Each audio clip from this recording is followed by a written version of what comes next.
Hi, hello. Today we are going to see about another topic called as asepsis. What is asepsis? It is to make the condition or make the environment or make the patient void of organisms, microorganisms which is causing diseases. Late in the 19th century and 18th century, if you see, there are more chances of microorganisms invasion into the body, and there were so many infectious diseases were produced in the healthcare settings. So there were so many people, doctors, physicians were exactly working on the place how to avoid infections, because once a patient comes to the hospital with a disease condition, when we start getting treated with them, people started dying out of infections. That was a period I'm talking about during 18th centuries. So that is where the people were started working on it, why infection comes and how the patients are dying. And that's how the father of microbiology, the Louis Pasteur, have found there are microorganisms like bacteria, fungi, viruses, which are causing infections on the human body while surgeries or while getting treated with therapeutic, diagnostic, evaluation procedures at the healthcare settings. And then they found that if at all the infectious causing organisms are stopped getting contaminating the host in the hospital, then there will not be a successive rate of treatment in the hospitals. And after the Louis Pasteur of identification bacteria, and those are the reasons also are creating infection in the body, people started working upon aseptic techniques which will be making avoidance of microorganisms in whatever they do. That's how the asepsis got into the history of healthcare settings. Today we are going to see a little bit about what is asepsis.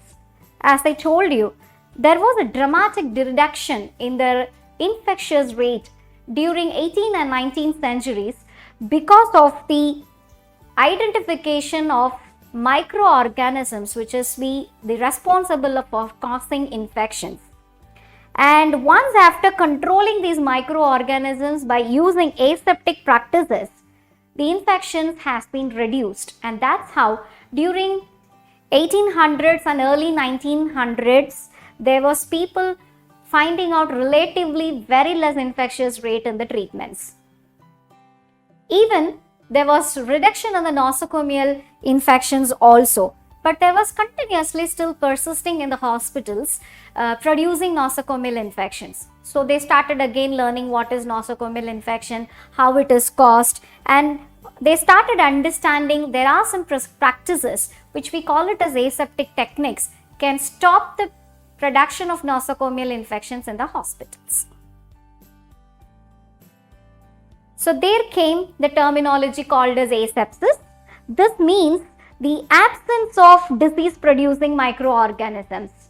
So when the person is coming into the hospital getting treatment, they are getting avoidance from the microorganisms which is causing diseases, then there won't be any chances of getting infection, which we call it as nosocomial infections.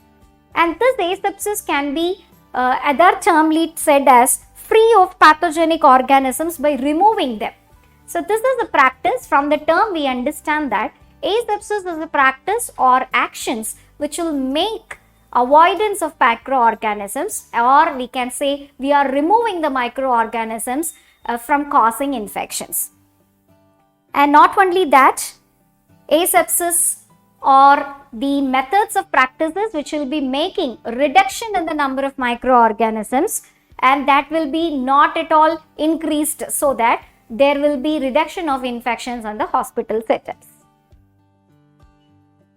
So as a nurse, we have to put total efforts, or there are some total of efforts which will be making the avoidance of infections, free from the contamination, free from the microorganisms, other hospital care settings, environment, from making avoidance of colonization of the microorganisms from the patients. So that's how the infection rates can be reduced. So asepsis is something, as I told you earlier, it's an absence of microorganisms, and thereby the environment voiding of microorganisms or environment without microorganisms will reduce the chances of getting infections. So now coming to the asepsis, it has two major categories of aseptic practices which are called as medical and surgical asepsis. That's what today we are going to see. What is asepsis? What are these major categories of medical asepsis and surgical asepsis? What are the procedures will be contributing to those two agents of asepsis? First, let us see what is asepsis. The definition of asepsis goes like this.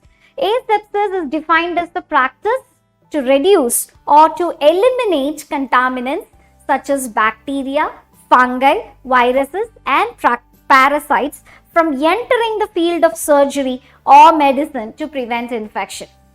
Hospital is the field where young number of people gets enter into it for so many purposes like getting medical treatments, surgical treatments, etc. But this is the field where higher chances of microorganisms and its colonization happens because too many people with different kinds of infections enter into the hospital care settings and stay there for a longer duration in the name of treatments and diagnostic procedures. So, there can be more chances of getting infection from one person to the another, not only among the patients, not only among the healthcare personnel, but also from the healthcare personnel to the patient, from the patients to the healthcare workers also. So, this term asepsis is defined as the practice which makes the reduction of the microorganisms, or it can even eliminate the contamination on the whole, is called as asepsis. So ideally, we are making the environment or the field of treatment either by freeing of the contamination or by destroying the microorganisms, which has been very difficult to attain. So those ideally means asepsis practice will make us free from contamination or free from infection. Before going deeper into the asepsis, let us see what's the concept of asepsis. There are so many ideas of asepsis. It differs from person to person. So before going into asepsis and its practices, I wanted to make you some points about asepsis to be very clear so that you can understand the further topics more. What is the concept? The first concept of asepsis is nurses are putting more effort in the clinicals or in the hospital setups to minimize the onset or the spread of infection, which will be based upon the principles of aseptic techniques. So this is the first concept which we have to make it clear. Why for nurses are struggling in the hospital? To minimize the infection and also to avoid the spread of infections from one person to the another by following a strict aseptic techniques. So what are these aseptic techniques are used for?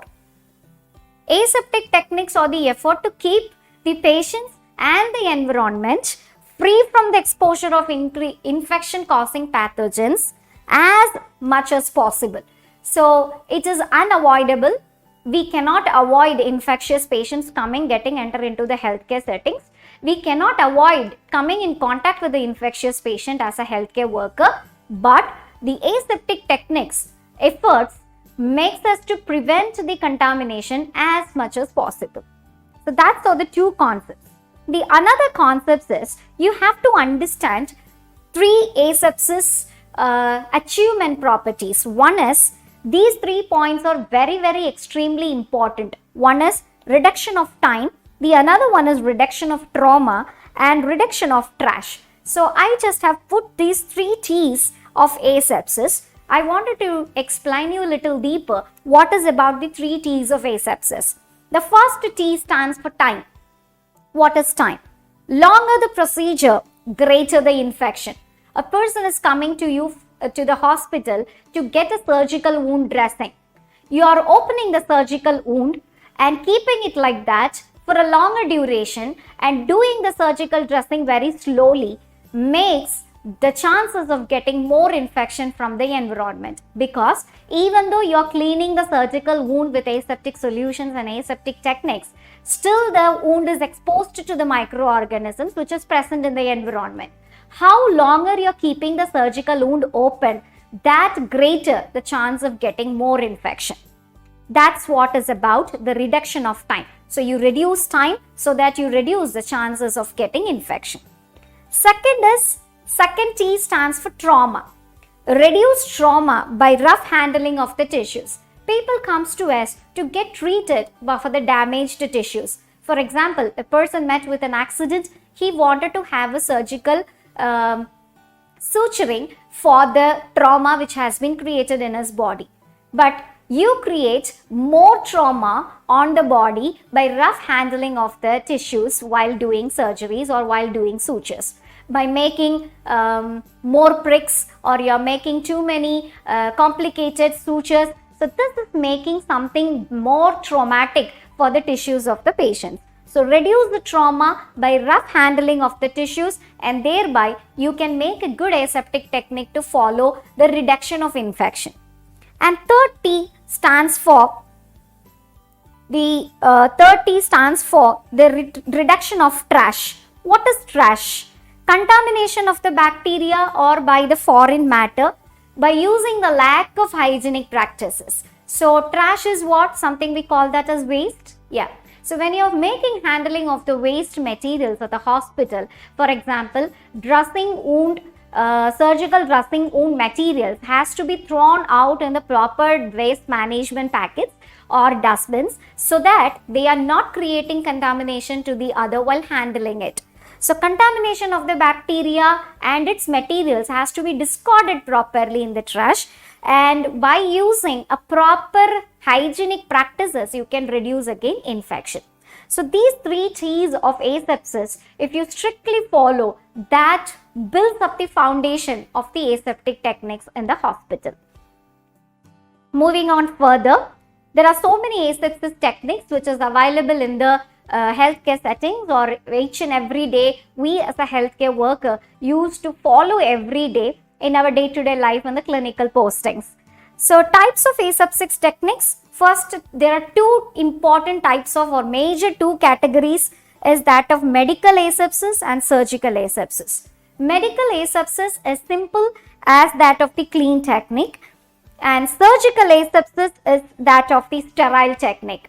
So we are going to learn deeper what is medical asepsis and why it is called as clean technique, and what is surgical asepsis and why it is called as sterile technique. So once you come upon with the concepts of this asepsis, then as a healthcare worker, you can successfully put your efforts on the healthcare settings to avoid infections and to prevent the cross infections at the rate of the extreme part.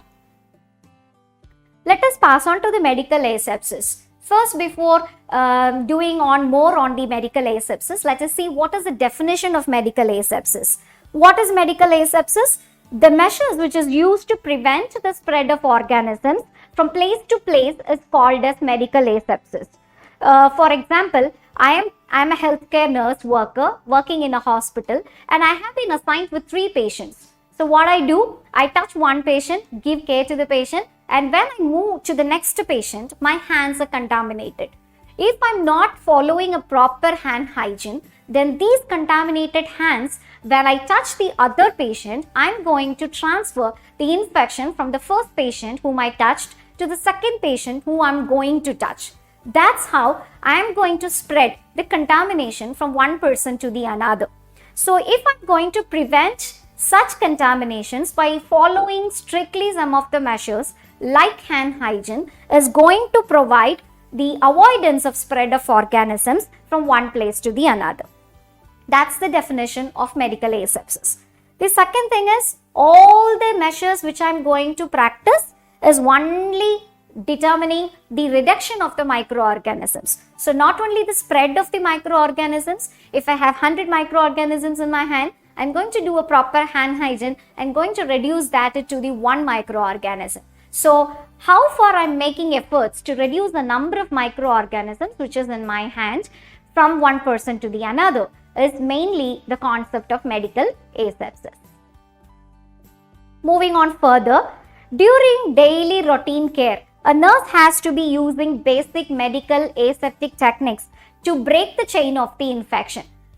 Chain of infection, you may know already, you could have learned that infection of chain is caused by from the agent, then it enters into the reservoirs, then it comes out of the portal exist, and then it will be transmitted through the modes of transmission into the another entry portal, and it makes the host susceptible to get disease. So this is how the chain goes on by infection from one person to the another. But what happens from me if I'm going to transfer the disease to the another? If I wanted to break the chain, do simple medical aseptic techniques like hand washing that will release the contaminated microorganism from my hands so that I can touch the next patient without any problem. So, while you're changing the blood linens, hand washing, barrier techniques, routine environmental cleaning is so important while you're making concepts of medical asepsis.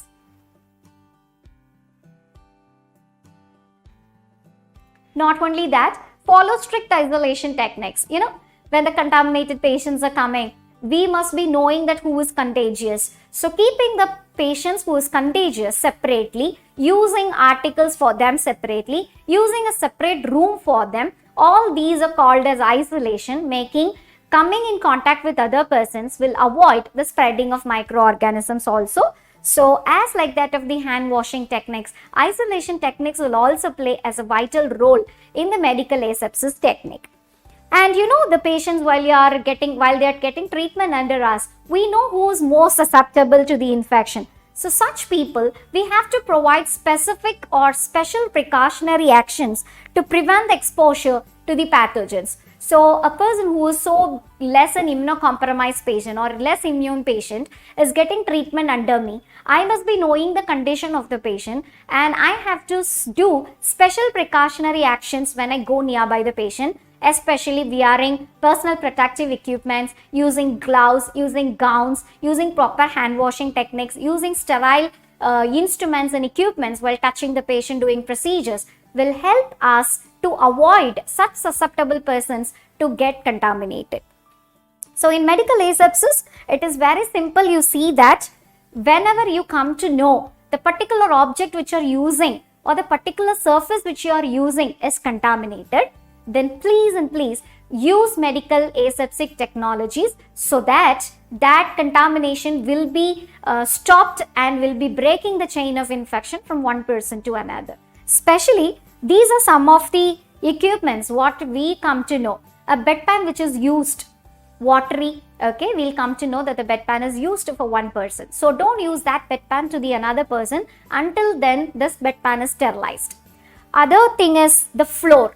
The floor contains more kind of microorganisms, and also a wet piece of gauze you are getting from down, and that means that wet gauze can be a source of a microorganism. So while taking a proper disposal of that wet gauze will make you a good medical aseptic technique, and after taking that wet gauze, wash your hands properly so that you are avoiding the contamination from one person to the another. So these are simple steps. When you're following all these things, you can avoid sepsis to the patients or avoid infections to the patients from one contagious patient to the another.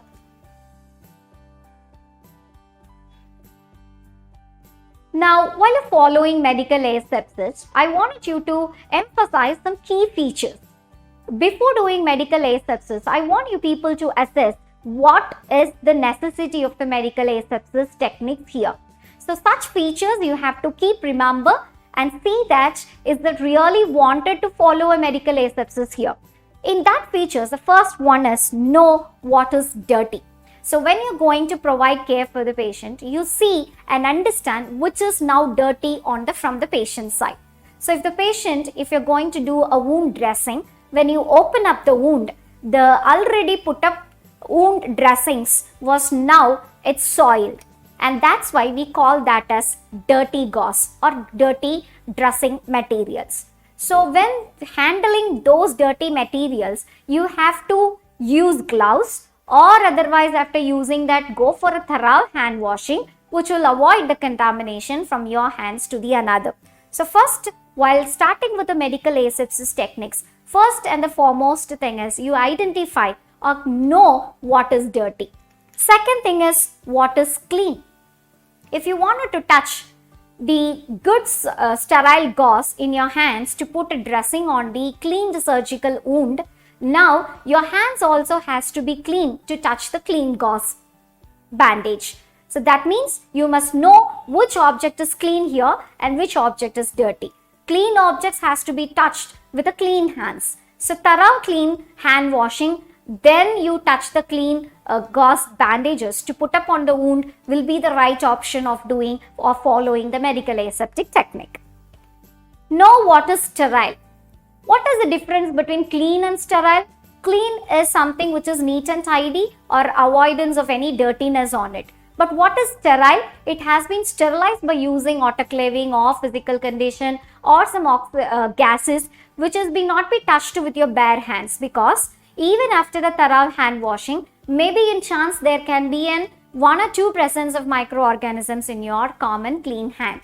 So that hand is not used to touch the sterile objects or sterile things, where you can use some other sterile objects to touch the sterile objects. For example, a sterile artery forceps, if you wanted to take it from a bin, sterile bin, you can use a sterile chisel forceps to take the artery clamp from the sterile bin. So you cannot take the artery clamp from the sterile bin using your clean hand. This is how we wanted to know what is sterile. Keep these conditions separate. So if you wanted to further follow the medical asepsis, you must follow the above 3 things. What is that is? You must know what is dirty. So touching after dirty, wash your hands thoroughly. Second thing, what is clean? Touch the clean surface with your clean hands. Second thing, you have to also see which is sterile, so that you touch the sterile objects with the sterile objects only. So when you're keeping these conditions separately and properly, you're following the medical asepsis properly. And the last one is remedy contamination is immediately necessary. So do any remedial actions immediately. If you have did a touch of contaminated surfaces with your clean hand, go immediately do a surgical medical hand wash or clean it to your hands thoroughly with a simple hand hygiene, simple sanitizer or simple alcohol rub will do the area clean. So remedial actions has to be followed immediately. So these features, 5 features you have to follow while you wanted to make up with the medical aseptic technologies. If you wanted to follow medical asepsis, there are some principles which we have to follow. What is principles? What to do and what not to do. What can be done and what cannot be done. So principles of medical asepsis, let me explain you one by one. The first one is, when the body is penetrated, a natural barrier such as the skin is bypassed, the patient becomes susceptible to any microorganisms. For example, if my body is cut or if I am having a simple cut injury, then my skin is not intact and so I am so prone to get the infection, and thereby you have to take care of such patients immediately. So the barrier techniques will be allowed to understand how far the penetration of the microorganisms can be stopped. Sometimes even though the skin is intact, even then there can be microorganisms contamination.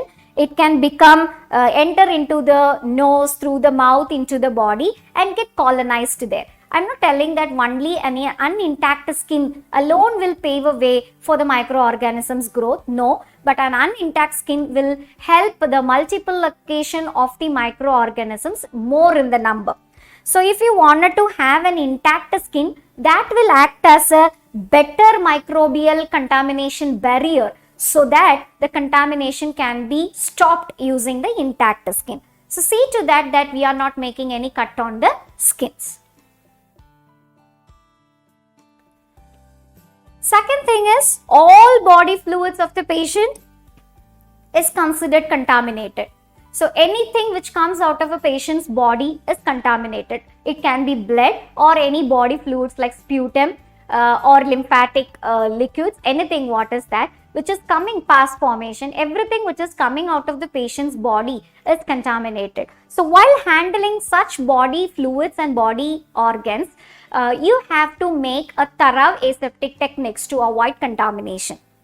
So the healthcare team members and the patients are acting as a good source of contamination for the patient. Like, because I will touch one patient's body fluid parts with my hands and making my hands contaminated. Without proper medical aseptic techniques, I'm going and touching in another patient to give care, then I am the good source of microorganism transference for one person to the another. So from this point, you can understand as a healthcare worker, how good I must have a knowledge in prevention of infections or in prevention of contamination from one patient to the another. Be careful that we are not producing any kind of contamination from ourselves to the others. So, other thing is, you have to assess each patient to determine if he has an infectious process. So, infectious process will be like from the reservoir, it enters into the person's body and some modes of transmissions are there. So, while you're assessing the patient, first thing and the foremost thing, you assess whether the particular patient is undergoing into any infectious process, whether he has been exposed to any microorganisms, whether he is exposing or exhibiting any kinds of signs and symptoms related to the infection. So that will be telling you how far the patient is getting infected or how far the patient is contagious. So once after knowing the patient's contagious condition, we know what kind of measures we have to follow strictly to avoid contamination from one person to the another. So according to that, you have to choose a barrier technique to avoid the infectious barrier. So for example, if a person is affected with common cold, we know that common cold will be spreading by talking, by coughing or sneezing. So it is better to wear a face mask for the infectious patient and also the caregiver, so that through nasal and through mouth, this droplet infections will not cross from one person to the another. And after that, if it is so serious that you can isolate the patient so that the contamination will not be occurring further.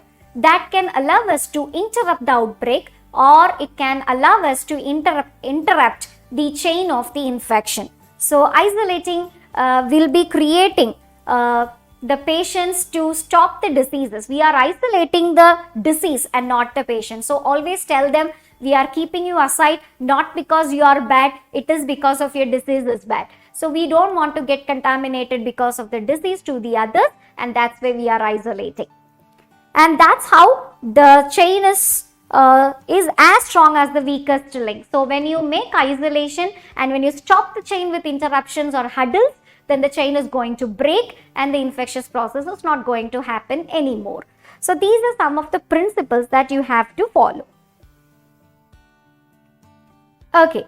Now, once after following the rules and regulations of the medical asepsis, exactly entering into the allowment of the or doing of the aseptic techniques, you must have some guidelines within yourself to follow. So, you must be doing a thorough hand washing. Hand washing sounds very simple, but it doesn't sound as that of.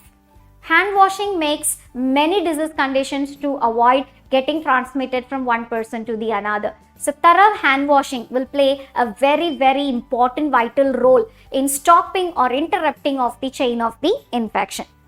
And the next thing is, if you wanted to stop the infections to the patients, you must know the patient's factors influencing risk factors are there in the body or not. As I told you earlier, the age will be making as a great risk factor. Old age people and young children will be very prone to get infections, as because their immune system is not that much fair. So when considering about that age, sex and the nutritional status and stress, people having stress, people not taking good nutritious diets will have less immune responsible in their body. So when you're coming in contact with such patients at the hospital, see that you are taking proper precautionary actions to avoid infections transmissions. Third thing is, you have to identify and recognize the causative factors, and thereby you can understand how to prevent them. As I told you, if the common flu or common cold is transferring from the droplet infection, then you have to wear face mask and do thorough hand washing, don't touch each other. These precautionary methods will be allowing you to stop the infection problems. So this is how you will recognize the causative factors, and thereby you will make the measures to prevent them. Never use aseptic techniques haphazardly.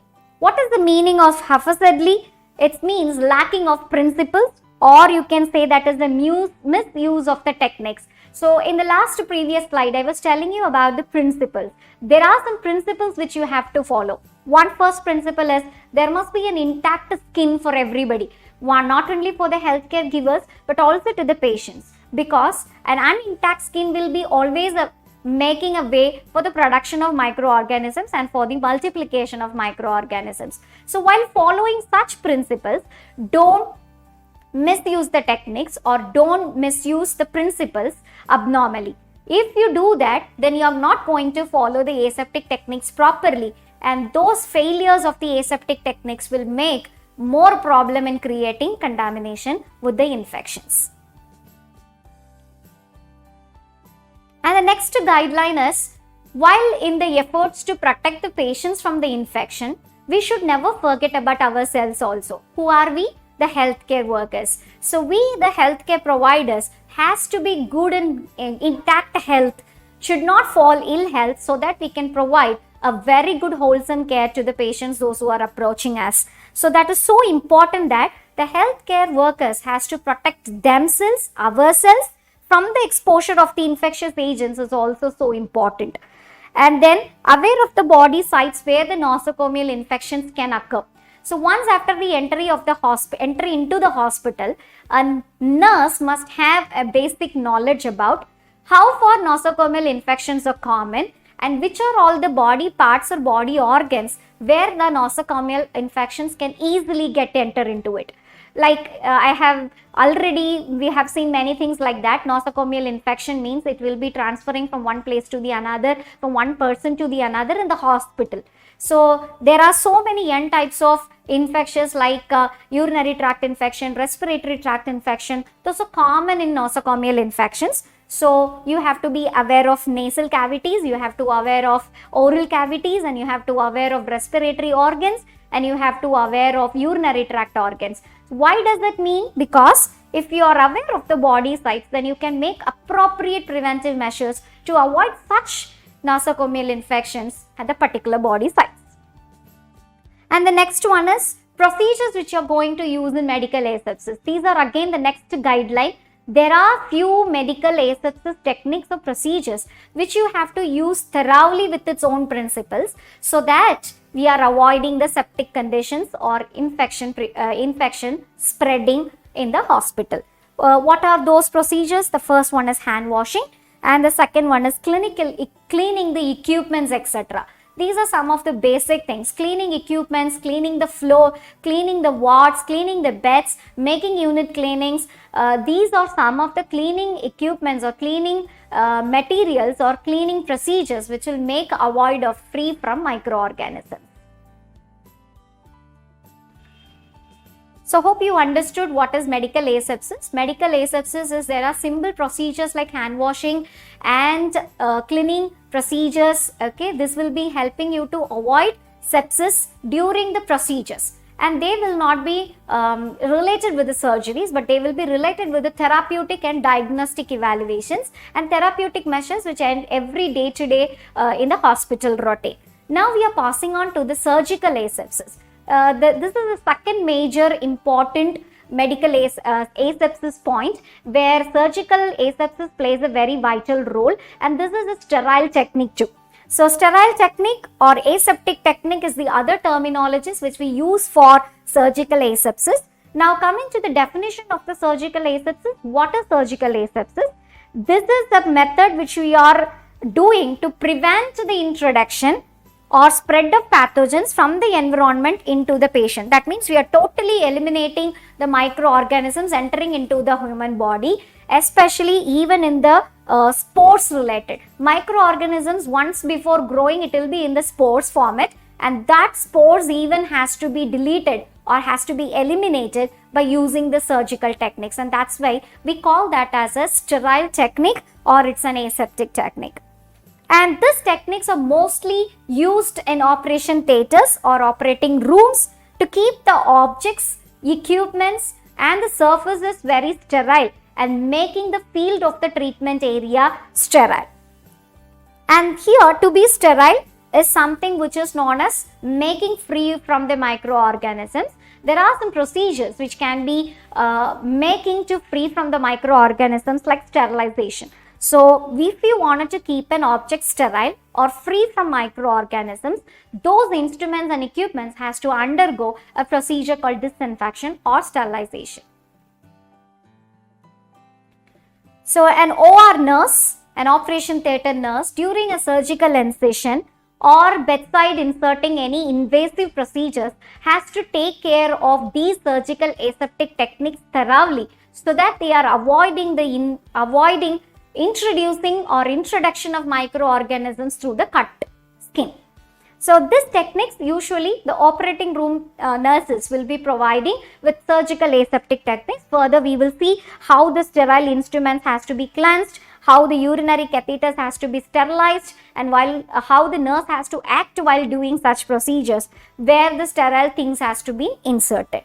So in surgical asepsis, this has to be seen that if you are touching the contaminated area with a sterile area, if you are touching with unsterile objects, then that area is going to become a contaminated region. For example, if a sterile table is prepared for surgery, sterile articles has been kept. If you are going to touch the sterile articles with your hands without sterile hand washing or surgical hand washing, then you are making the sterile field to unsterile, and thereby you are making the surfaces to get contaminated. For example, even while you are wearing a gloves is a sterile thing, but when you are wearing, there is a tear in the surgical glove, will make the procedure unsterile.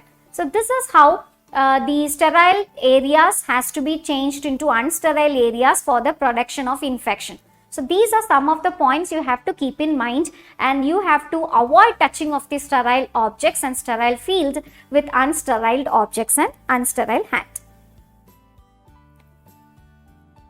So the nurse working in the sterile area has to use with sterile equipments, and she has to get a good knowledge about what is sterile and what makes even a small slightest breakage of the sterile while she was working. So that may result to contamination. So that's why today we are learning about asepsis, because we are going to work in the hospitals, either in the medical side or in the surgical side, and we will come in contact with the sterile areas, clean field, everything while working. So as a nurse, you must have a thorough knowledge and a basic information about which is sterile area and which is unclean area, so that you will follow this medical and surgical asepsis techniques properly to avoid contamination and contagious disease from one person to the another. Now coming to the features of surgical asepsis, I told you there are some key factors for medical asepsis, knowing what is clean, what is sterile and what is dirty, same like that. We have some features, key factors for surgical asepsis also. Same like that, what is sterile. There in medical asepsis, you might have been known what is clean.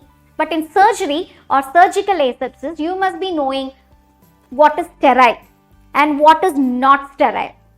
And you have to keep these two things apart. So a picture is depicting here, you can see sterile areas are your hands, and when you are touching the unsterile area with your sterile hands, then you are making your sterile hands to get unsterile. That means the contamination has been already, we are in risk of producing the contamination from one person to the another. So you must always keep apart what is sterile and what not is sterile. And you have to keep any remedy for the contamination immediately. If you have contaminated the sterile field, what is the remedy to make it sterile? So these features, if you keep remembering in the mind and following, then those things will be acting as a proper aseptic techniques. Now coming to the principles in surgical asepsis, I wanted to tell you some of the principles, like you always keep those principles in your mind. While following surgical asepsis, the first principle is always face the sterile field. So I'm going to work in an operation theatre, I'm going to work with a sterile field, then I have to always face my sterile field.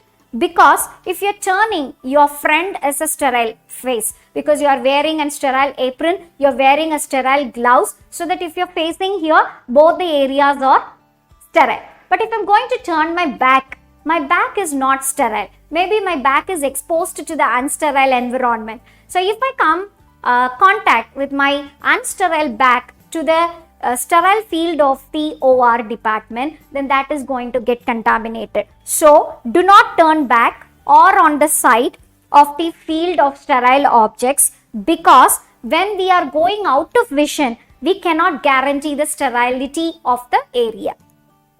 Second one is, keep sterile equipment above your waist level or above table level. So if I'm going to work on the surgical instruments for a surgery, I'm getting preparation or getting prepared with the sterile instruments, I have to keep the objects above my waist level, above the waist level. Okay, why? Because if it was wanted to be kept there, the down portion below the waist is not cleansed properly. So apart from this upon area, my hands and my gown area is sterile, so that if I touch that area, we can consider that as sterile area.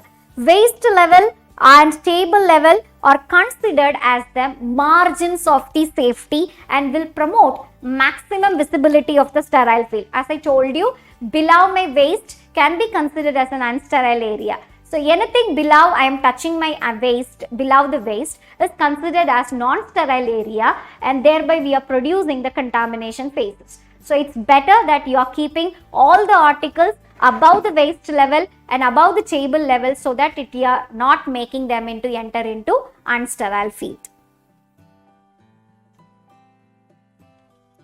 Next important point is, while you are taking care of the sterile field, please do not speak, sneeze or cough over the sterile field. Now here it's a sterile package of instruments which I wanted to open for a surgical preparation. So when I was opening the sterile field, this is now sterile field. In front of that, if I speak, I'm going to split some of my salivas outside, which may contain the microorganism, or otherwise if I cough and sneeze, again the microorganism is going to come outside through the sneezing and coughing, which makes the sterile area or sterile field contaminated, or it is making unsterile.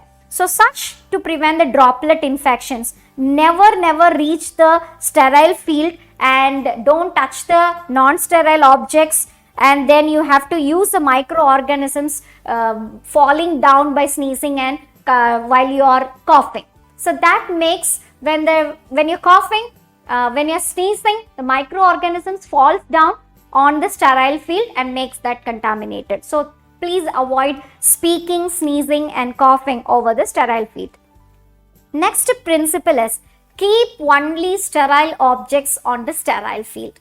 That is what I already told you in the features of surgical asepsis. Know what is sterile, because the sterile field has to be touched with the sterile objects, or the sterile objects has to be kept only on the sterile field.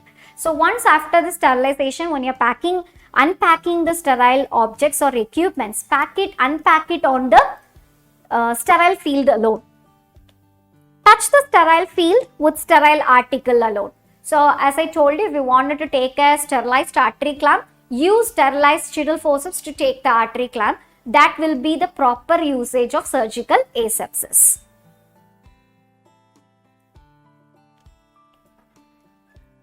While we talk about keeping the sterile objects on the sterile field, you must be understanding that unsterile objects cannot be kept on the sterile field, and also it just means that we have to keep the unsterile objects away from the sterile field, because unsterile objects is more colonized with microorganisms which will be transferring from one place to the another. So unsterile objects, when comes in contact with the sterile field, this again sterile field is getting contaminated. And also keep the sterile field dry. Why? Because any wet area is a more good media for the microorganisms to grow. Good water content areas or humidifying moist areas will allow the microorganisms to get multiply. So that's why we have to always keep the sterile field dry. So microorganisms, so that it cannot pass through the dry area and it cannot able to multiply in that. And also the edge of the field is unsterile. When you have this table as a sterile field, the edge of the tables are unsterile. So we cannot touch the edges of the table or edges of the sterile towels, etc. because the proximity region, or we can call that as the end regions of the sterile field, will be always having doubts of whether it is contaminated or whether it is good, sterile, etc. So with the doubted mind, we cannot consider that as a sterile field. So always consider the proximity or edge of the table or edge of the sterile field as a contaminated area and don't touch it. And that's how we are going to keep up the surgical asepsis principles. Next principle is handle liquid cautiously near the sterile field and prevent drapes of wrappers becoming wet. Again, I told you the sterile areas has to be kept dry to avoid the microorganisms growth. So whenever you are using some liquids, especially when you are painting for the cleansing, painting or cleansing the surgical area of the patient using betadine or iodine solution, that you have to see that you are not pouring the iodine solution on the sterile drapers of wrappers, because those wet again is going to create a media for the microorganisms growth. So non-sterile field, if you are getting contaminated with the liquids, then it is going to become a non-sterile field.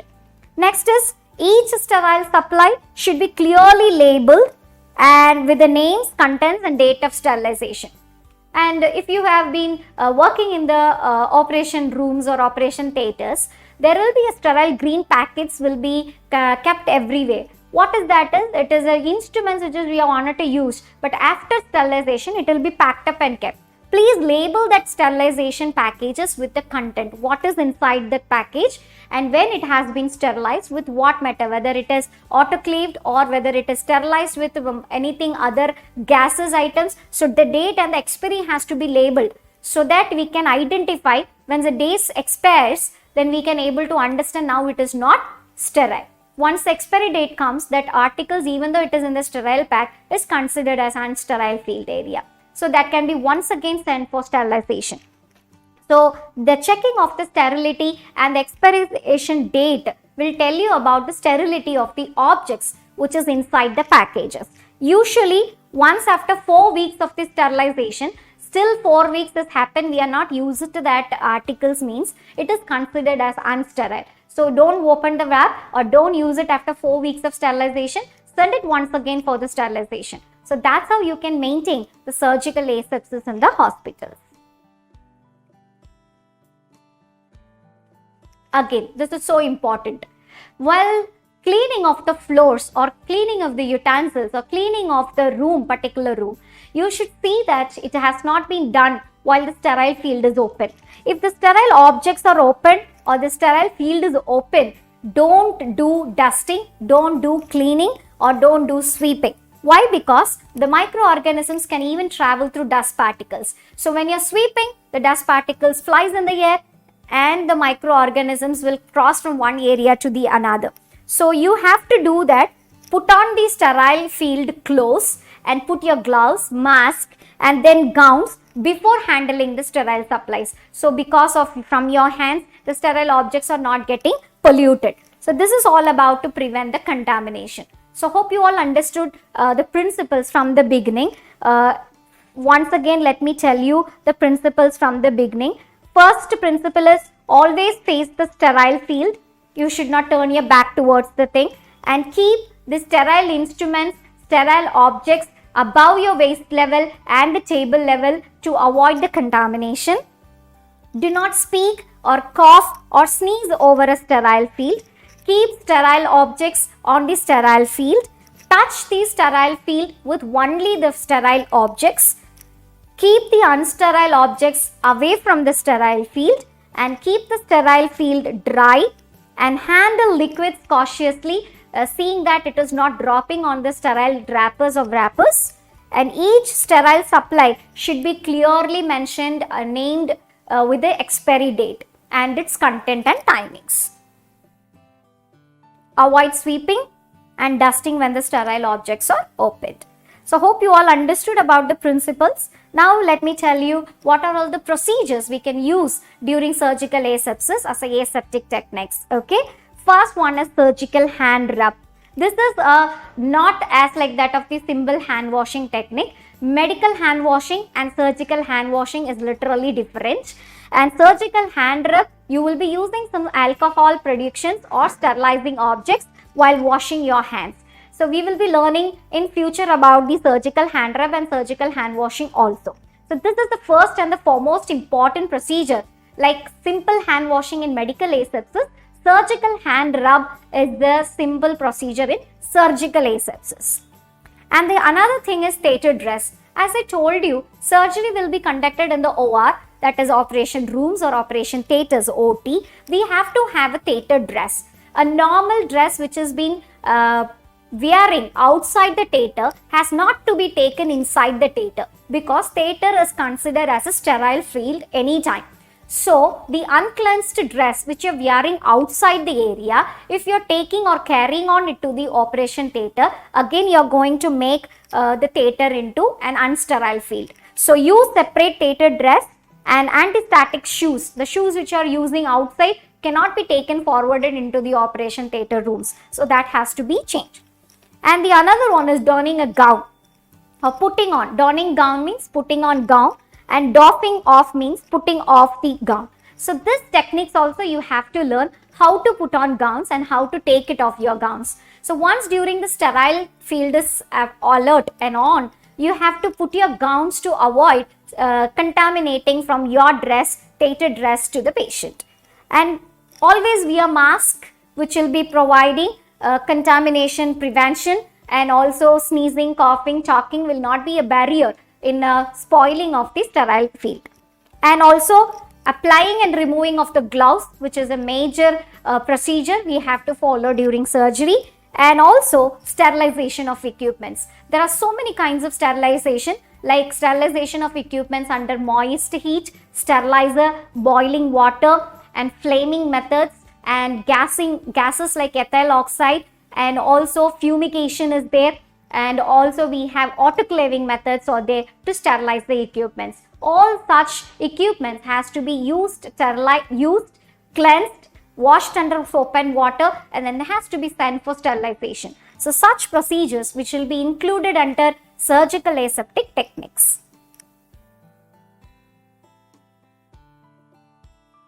Here we comes to the end of the medical asepsis and surgical asepsis. Hope you all have understood. Medical asepsis is consisting of simple hand washing and cleansing of the procedures, cleansing of the equipments, cleansing of the ward, and thereby you are going to avoid the trauma, and you are going to avoid the duration of the time which has been given for the production of the contamination of microorganisms. And surgical asepsis is the method where you will be using surgical aseptic techniques like surgical scrub, and then you will be using sterilization, gowning, masking, and gloving in a sterilized manner, so that you will avoid contamination from one person to the another. So while you are using the effective aseptic techniques, which will be depending upon the consciousness of the nurse, how consciously you are working at the hospital by using or following all these principles will help you in the consistency and efficacy of aseptic techniques. And once you are responsible for this, you are responsible for the safe environment production or providence to the patients also. So not only for the patients, even to the health workers also, we are own responsible for our own protection. So when you are working in the hospitals, see to that you are providing or you are using all the medical aseptic techniques and surgical aseptic techniques in order to prevent the contamination from one person to the another. So it is easy for you to forget the procedural step, but when hurried and taking some problems in aseptic procedures, then you are not going to break up the contamination chain. So don't take any shortcuts, don't have to break up.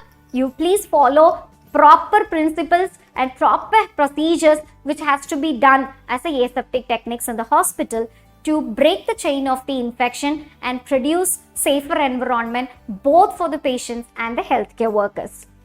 However, if you are failing in all these steps, will make a client to get their life into risk with an infection. They can get seriously ill and they cannot able to recover properly. And your negligence in maintaining medical asepsis and surgical asepsis will repair the life of the people, of the clients, of the patients, and they cannot come out with a good recovery stage. So that's all. When you are following medical asepsis and surgical asepsis, we have to follow the proper methods, and thereby you have to stop the chain of the infection and avoid infection and prevent nosocomial infections, and that's how we will control infection at the hospitals. With the end note, I wanted to tell you about the differences between the medical and the surgical asepsis. So one hand, if you see, you are going to use only soap, and the another in the surgical asepsis you are going to use gloves, mask, gowning, hand, surgical hand rubs, everything. And the another one is medical asepsis is something which is referred as cleaning techniques or clean techniques. Here surgical asepsis is called as sterile techniques. And this medical asepsis can be followed in giving medications, enemas, tube feedings and daily hygiene. And here hand washing is considered as the number one medical asepsis procedure. Whereas surgical asepsis will be allowed in the procedures like dressing, catheterizations and surgical procedures. And this is what is a surgical asepsis. Either for here we have to be maintaining about the surgical hand rubs and also about the gowning, masking and all those things. So that's how you will be maintaining the infection control at the hospital by following medical asepsis and surgical asepsis. Thank you.